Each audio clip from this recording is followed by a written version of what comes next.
నమస్తే. Welcome to square talks. Castles అనే పదం మీరు ఎప్పుడైనా విన్నారా?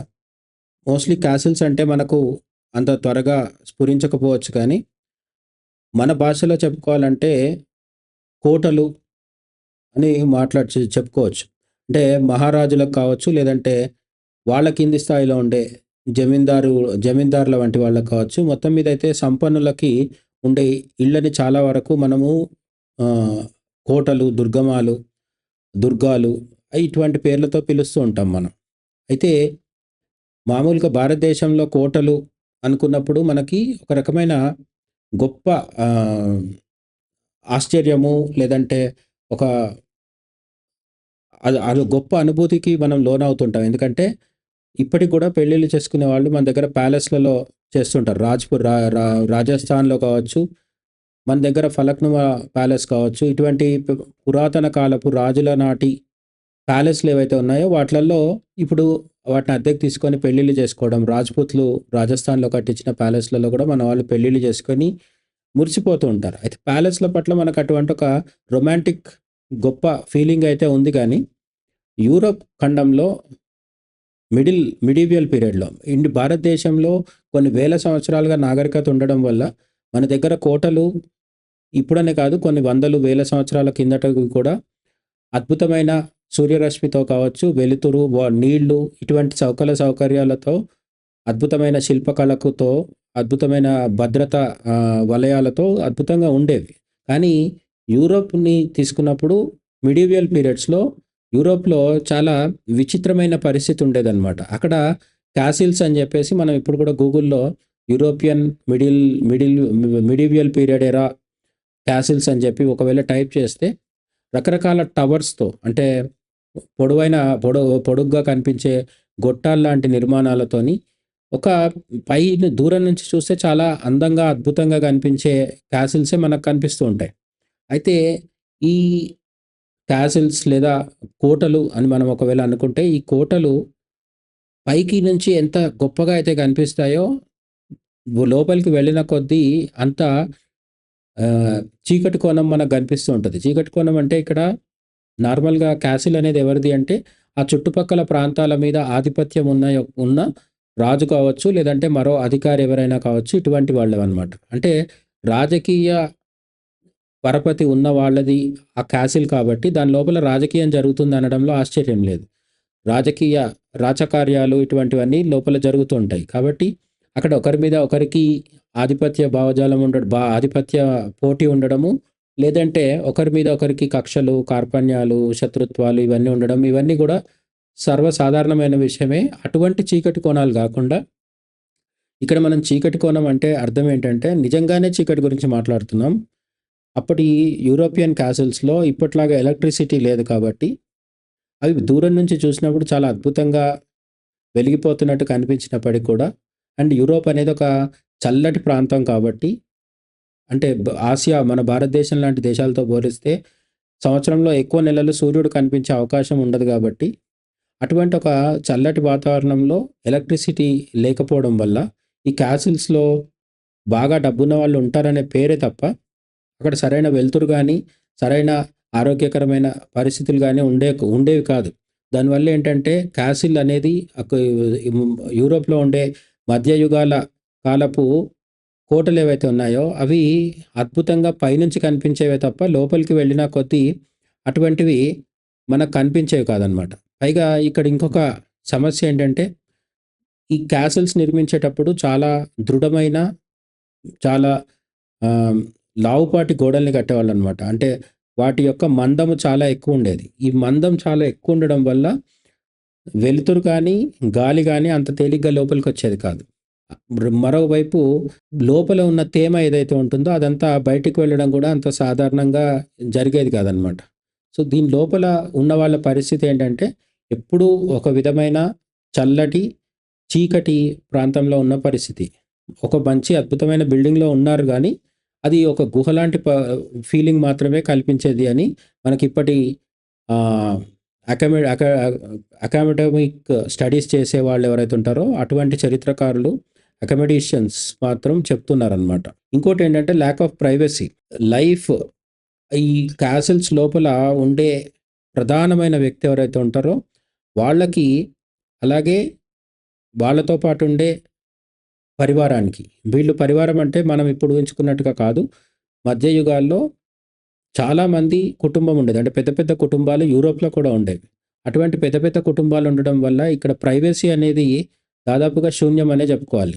అంత గొప్ప సంపన్నులు అంటే మనం ఈ కాలంలో సంపన్నులు అంటే మనం ఊహించుకున్నట్టుగా ఒక పెద్ద ఇల్లుంటుంది. ఆ ఇంట్లో ఎవరి బెడ్‌రూమ్ వాళ్ళకుంటుంది. ఇట్లాంటివన్నీ ఊహించుకుంటాం. కానీ అక్కడ ఆ కాలంలో ప్రైవసీ అంటే అట్లాంటి ప్రైవసీ ఉండేది కాదనమాట. ఎందుకంటే ప్రతిదానికి కొన్ని డజన్ల కొద్దీ పని మనుషులుండేవాళ్ళు. ప్రతి దానికి ఏది చేయాలన్నా సరే పని చేసేందుకు పని మనుషులుండేవాళ్ళు. అటువంటి వాళ్ళందరూ అటు ఇటు తిరుగుతూ ఉండడం వల్ల ప్రైవసీ అనేది చాలా లిమిటెడ్‌గా ఉండేది. ఆ ప్రైవసీ కొంతవరకు మాత్రమే ఉండేది. మిగతా అన్ని పనులకు కూడా అందరి మీద ఆధారపడుతూ ఉండడం వల్ల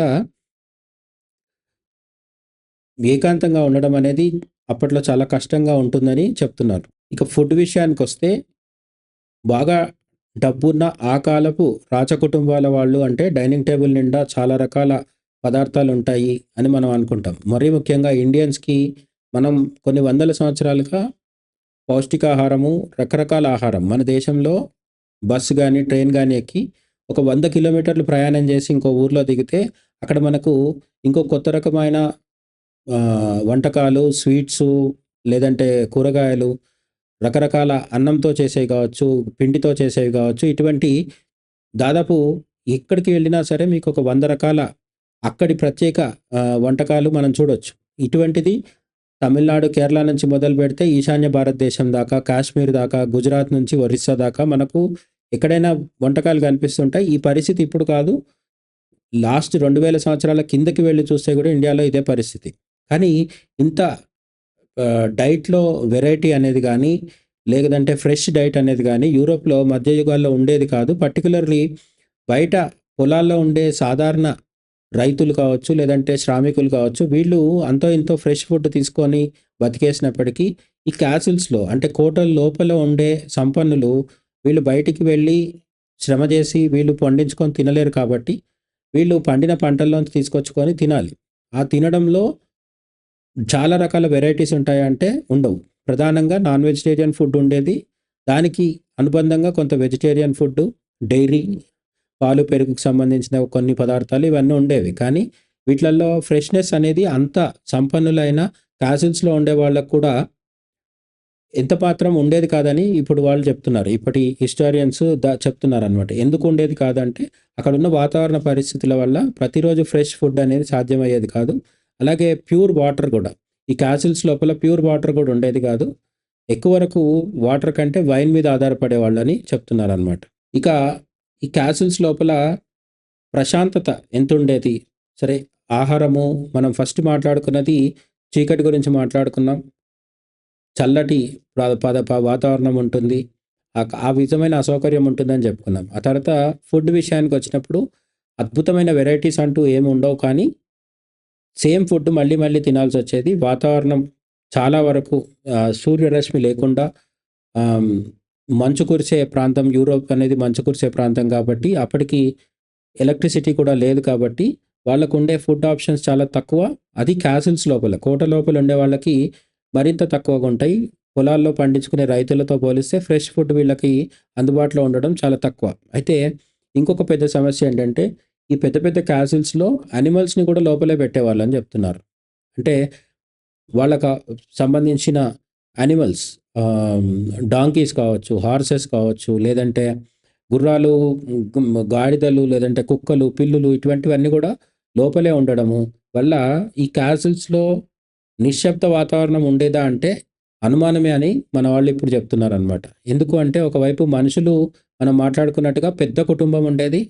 ఆ పెద్ద కుటుంబాన్ని సర్వ్ చేయడానికి అనేక మంది డజన్ల కొద్దీ పనివాళ్ళు ఉండేవాళ్ళు. వీళ్ళందరితో పాటు అక్కడే జంతువులు కూడా ఉండడం వల్ల విపరీతమైన శబ్దంతో పాటు అప్పుడున్న లిమిటెడ్ శానిటేషన్ అంటే శుభ్రం చేసుకోవడానికి అక్కడున్న ఆ క్యాసిల్ మొత్తాన్ని శుభ్రం చేసుకోవడానికి అవసరమయ్యే మందులు కావచ్చు, లిక్విడ్స్ ఇప్పుడు వాడుతున్నట్టుగా రకరకాల కెమికల్స్ వాడి శుభ్రం చేసుకోవడము, ఇప్పుడు వాడుతున్నట్టుగా రకరకాల ఇన్‌స్ట్రుమెంట్స్ పెట్టి దుమ్ము, ధూళి అంతా తొలగించడం ఇవన్నీ ఇప్పుడు ఆధునిక యూరోప్‌లో అన్నీ సాధ్యం. చాలా క్లీనింగ్‌గా హైజీన్ ఉంటారు వాళ్ళు. కానీ అప్పటి యూరోపియన్స్‌కి మాత్రం అంత సంపన్నులయ్యి కోటలో ఉన్న వాళ్ళకి కూడా హైజీన్ పెద్దగా ఉండేది కాదు. ఒకవైపు జంతువులు, ఇంకోవైపు మనుషులు. ఈ 2 మనుషులు, జంతువుల యొక్క శబ్దాలతో పాటు అనేక రకాల వాసనలు కూడా వచ్చేవి. అంటే ఒకే దగ్గర అటు మూగజీవాలు, ఇటు మనుషులు ఉండడం వల్ల ఒక రకమైన దుర్గంధం అనేది ఎప్పుడు వాతావరణంలో ఉండేదని మన వాళ్ళు చెప్తున్నారనమాట.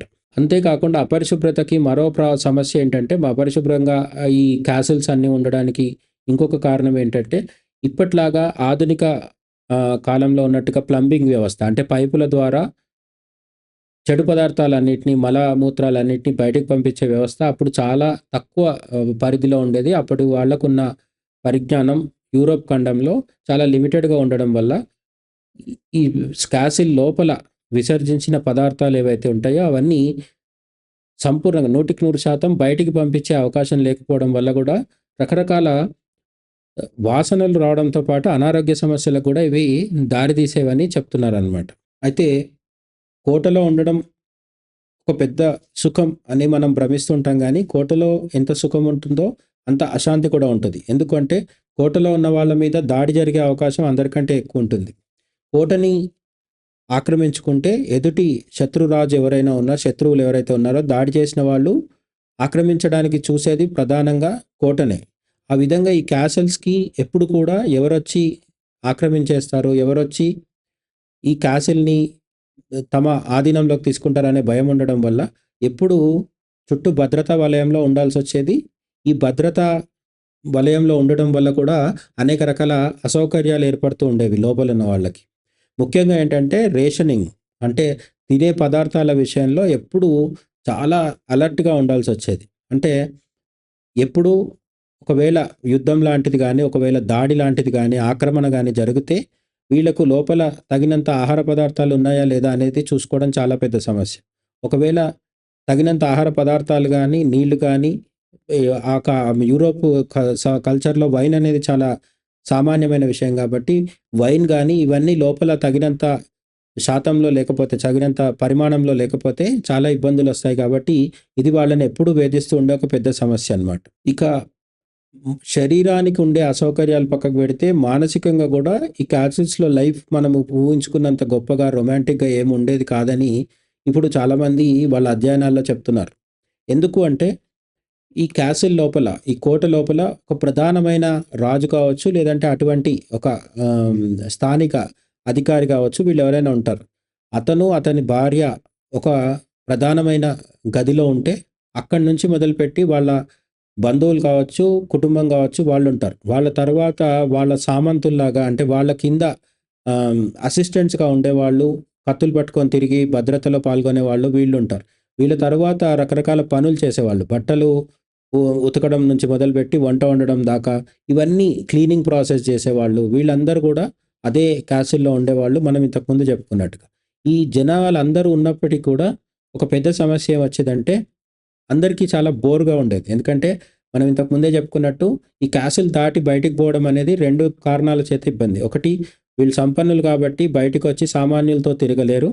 అలాగే లోపలే ఉంటే తప్ప వీళ్ళకి భద్రత ఉండదు. బయటికొస్తే ఎవరు ఈ దాడి చేస్తారో తెలియదు కాబట్టి ఆ విషయంలో గూడా వీళ్ళు ఎక్కువ గంటలు చల్లటి వాతావరణంలో చీకటి అలుముకొనుండే ఆ పెద్ద మనం ఈ కాలంలో మాట్లాడుకుంటే భూత్ బంగ్లా అంటాం కదా! బయటి నుంచి అది పాడుబడ్డ భవనంలాగా కనిపించకపోవచ్చు గానీ, లోపల జరిగేది మాత్రం అటువంటి పరిస్థితే. ఆ చీకటి ప్రపంచంలోనే ఎక్కువసేపు ఉండడం వల్ల వీళ్ళకి చాలా విపరీతంగా బోర్ ఫీలింగ్ అనేది ఒకటుండేది అని కూడా మనకు తెలుస్తుందనమాట.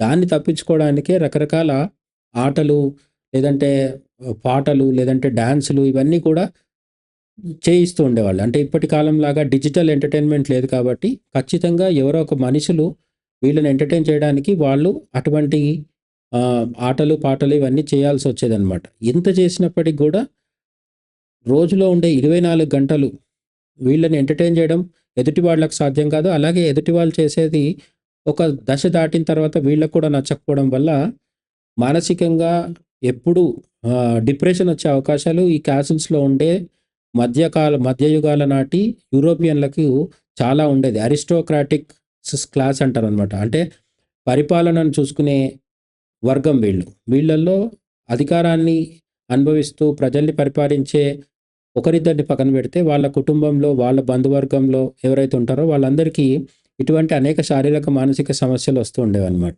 సో, మొత్తానికి మనం ఈ టవర్స్ విషయంలో ఈ అద్భుతమైన పొడవాటి శిఖరాల్లాగా కనిపించే టవర్స్, మనం ఇంగ్లీష్‌లో మాట్లాడుకుంటే టవర్స్ ఉంటాయి. ప్రతి క్యాసిల్‌కి కూడా 4, 5 ఇంకా ఎక్కువ టవర్స్ కూడా కనిపిస్తుంటాయి. అటువంటి ఆకాశాన్ని తగులుతున్నాయేమో అని ఫీలింగ్ కలిగేలాంటి ఒక పెద్ద పెద్ద ఆహ్, శిఖరాలతో కూడుకొని అద్భుతమైన బిల్డింగ్స్ లాగా మనం ఇప్పుడు ఫీల్ అవుతూ, నిజానికి ఇప్పుడు యూరోప్‌కెళ్తే ఆ మధ్యయుగాల నాటి క్యాసిల్స్ ఏవైతే ఉంటాయో అవన్నీ మ్యూజియంస్ లాగా కావచ్చు, ఇటువంటి వాటిగా మార్చేస్తారు కాబట్టి అక్కడికి మనం వెళ్ళి చక్కటి లైటింగ్‌లో అవన్నీ తిరిగి చూసి కూడా రావచ్చు. కానీ ఈరోజు మనం చూస్తున్న లాంటి అందమైన భవనాలు అప్పుడుండేవి కాదనమాట. కొన్ని వందల సంవత్సరాల కిందట అవొక చీకటి ప్రపంచాలు. ఆ చీకట్లో ఏదో గొప్ప ఆహ్, అద్భుతం జరిగిపోతుందని సామాన్య ప్రజలు భ్రమించేవాళ్ళు. ఇప్పుడే కాదు, అప్పుడు కూడా. కానీ నిజంగా లోపల ఎంతో ఇబ్బంది ఉంటుంది, అసౌకర్యం ఉంటుంది అనేది ఆ లోపల ఉన్న వాళ్ళకే తెలుసు. ఇప్పుడు అలా ఉండేది, ఇలా ఉండేదని చెప్తున్న వాళ్ళది కూడా నిజానికి ఊహే. ఈ ఊహ కూడా ఎంతవరకు నిజమనేది మనకు తెలియదు. మనం మాట్లాడుకున్న దానికంటే సుఖంగా ఉంటారనేది అనుమానమే గానీ, మనం మాట్లాడుకున్న దానికంటే ఇంకా దారుణమైన పరిస్థితులు అప్పుడు ఉండే అవకాశం మాత్రమే ఎక్కువనమాట. Thank you.